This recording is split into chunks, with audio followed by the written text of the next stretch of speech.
The spreadsheet on my father's laptop screen blurred as I processed what I was seeing. My name in one column. My sister Natalie's name in another.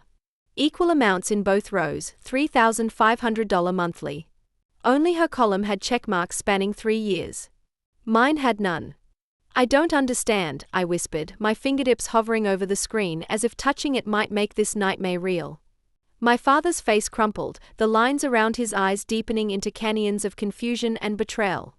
I've been sending your mother money for both of you since you graduated. Every month. His voice cracked. She assured me you were receiving it. She said you were doing well. A strange pressure built behind my eyes as 3 years of financial struggle collided with this revelation. 3 years of working double shifts. 3 years of choosing between electricity and dinner. 3 years of believing my parents thought I should make it on my own while they supported my sister's creative pursuits. $126,000. Gone. Not to a stranger, but to my mother and sister. My name is Victoria, I'm 28 and an exhausted graphic designer. This is the story of how I reclaimed not just my money, but my place in my own life. I had collapsed at work 2 days earlier, right in the middle of presenting designs to our biggest client. One moment I was explaining the color psychology behind their rebrand, the next I was waking up to my concerned colleagues and paramedics. Severe anemia and malnutrition, the hospital said. My body finally surrendering after years of subsistence living in one of the world's most expensive cities. Dad had flown in immediately when he heard. After I was discharged from the hospital the following day, he accompanied me back to my apartment. He'd been shocked by my studio apartment, a single room with peeling paint, a mattress on the floor, a mini fridge that worked half the time. The place I could barely afford on my entry-level salary, even with 3 roommates sharing the bathroom down the hall. "Why didn't you tell me you were struggling?" he asked, his hand trembling as he closed the laptop. "I thought." My voice sounded distant, unfamiliar. "I thought you and Mom agreed I needed to be independent while Natalie pursued modeling." The words felt hollow now, a story I'd been telling myself to explain why my parents seemed to favor my sister. Dad shook his head slowly, horror dawning across his features. "Your mother told me both of you were receiving equal support. I never would have." He stopped, his gaze hardening. "This stops today." The confrontation happened at my parents' Connecticut home the following Sunday. My father had insisted we meet there, where the evidence of financial disparity was most visible. I'd avoided visiting for nearly 2 years, partly because I couldn't afford the train ticket, partly because I couldn't bear to see what my sister had while I survived on ramen and tap water.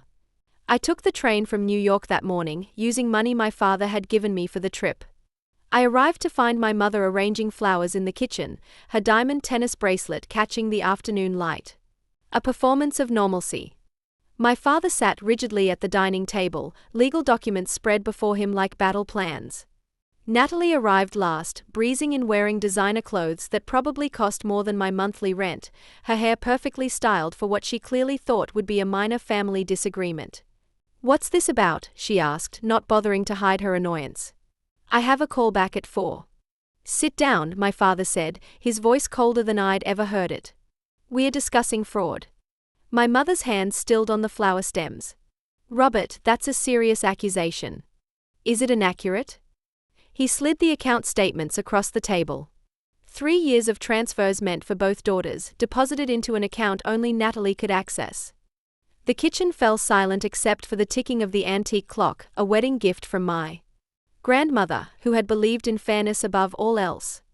My father sat rigidly at the dining table, legal documents spread before him like battle plans.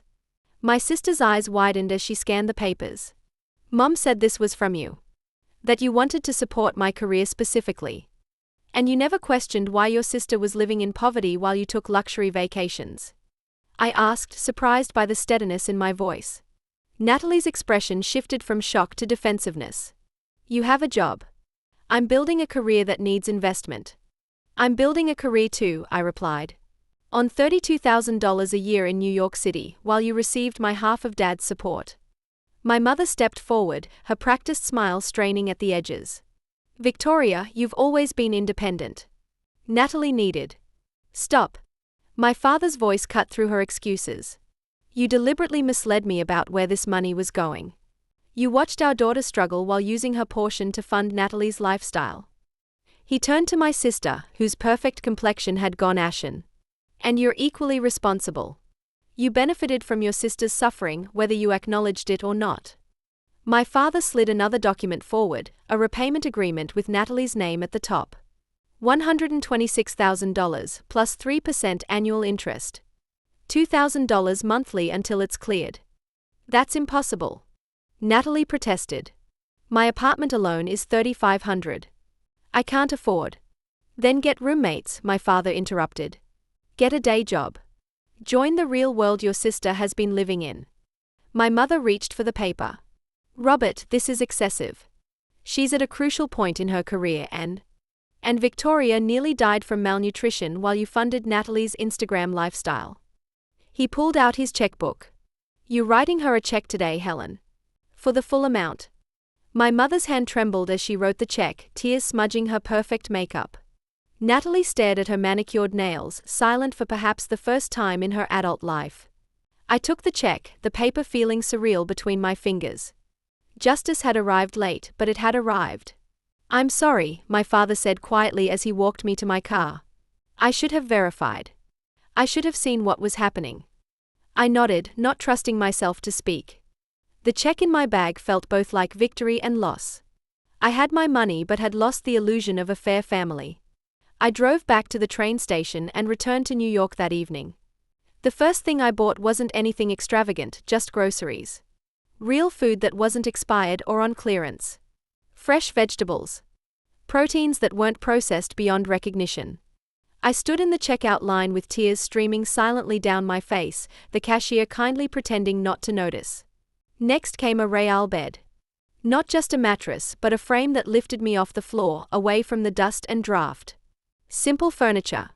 A refrigerator that didn't make threatening noises in the night. A security deposit on an apartment with actual windows. I waited for Natalie's first payment with little expectation. When the due date passed, I wasn't surprised, just familiar with the pattern. My father called, voice tight. She says her check from the agency is delayed. I've covered it for now, but I've made it clear this is the only time. Of course it wasn't. The second payment arrived late too, then the third. Old habits dressed as temporary solutions. I watched on Instagram as my sister continued posting from rooftop bars and luxury hotel lobbies, captioning her photos with quotes about perseverance and hustle. We had always followed each other on social media, though we rarely interacted directly. I created an anonymous account and began commenting. Not attacks, just questions. Curious how you afford Miami on model gigs. Do your parents still help financially? She deleted the comments, but I persisted, responding to other struggling models' posts, building credibility through consistency and genuine engagement. Many models take second jobs to survive early in their careers. What's your bridge income? Someone from our high school connected the dots. They had seen my father's post about my hospitalization months earlier and recognized the parallels to what I was hinting at in my comments. Isn't your sister Victoria in NYC? Wasn't she hospitalized from malnutrition recently? The story exploded. Screenshots from Natalie's luxury posts juxtaposed with hints about my situation spread across social media. A TikTok creator who followed our high school acquaintance stitched them together, adding commentary about privilege and family betrayal. 200,000 views by morning. My mother called first, her voice pitched higher than normal. Are you proud of destroying your sister's career? No, I replied evenly. I'm proud I can finally afford groceries. Natalie called at 2 a.m. sobbing. Brands are canceling campaigns. People think I stole from you. Didn't you? I asked, my voice soft but steady. I didn't know, she insisted. You didn't ask, I replied. Ignorance financed your lifestyle, but it doesn't absolve responsibility. A local news segment followed.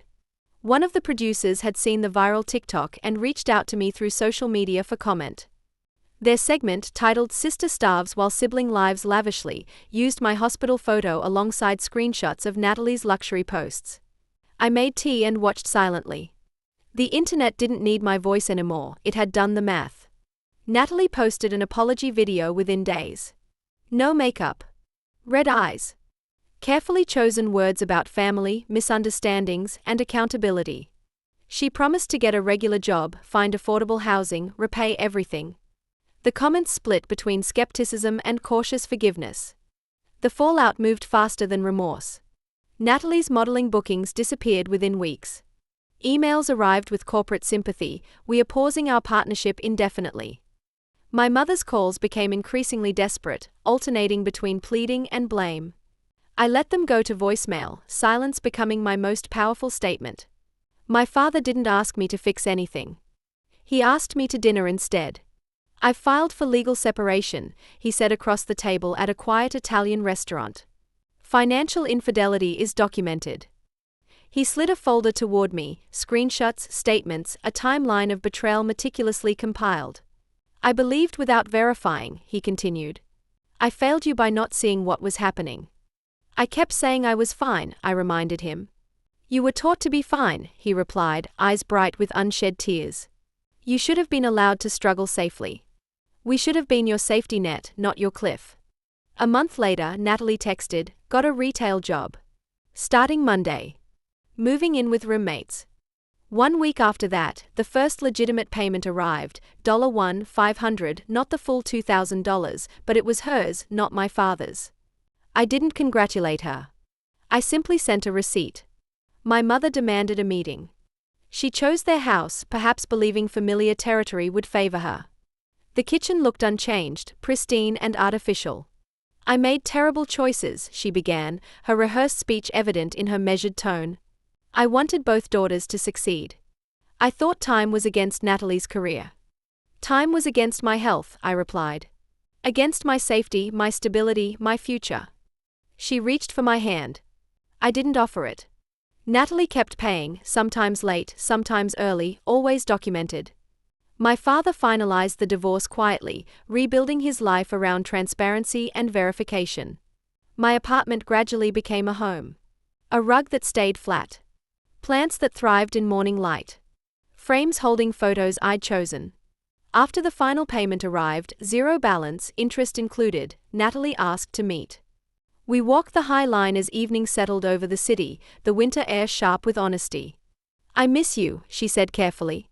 "You miss who I was," I replied. "Before I learned boundaries." "I miss the sister I hurt," she admitted. "I'm trying to become someone worth knowing." "I can't schedule forgiveness," I told her. "But I can offer conditions, honesty, consistency, no rescues, no lies." She nodded like signing a contract. "I'll keep showing up," she promised. "Even when it's uncomfortable." That night, I lit a candle in my window, a small, steady flame. I ate dinner without counting calories or dollars, just nourishment. I slept through the night without waking to anxiety. I didn't forgive the past. I outgrew it.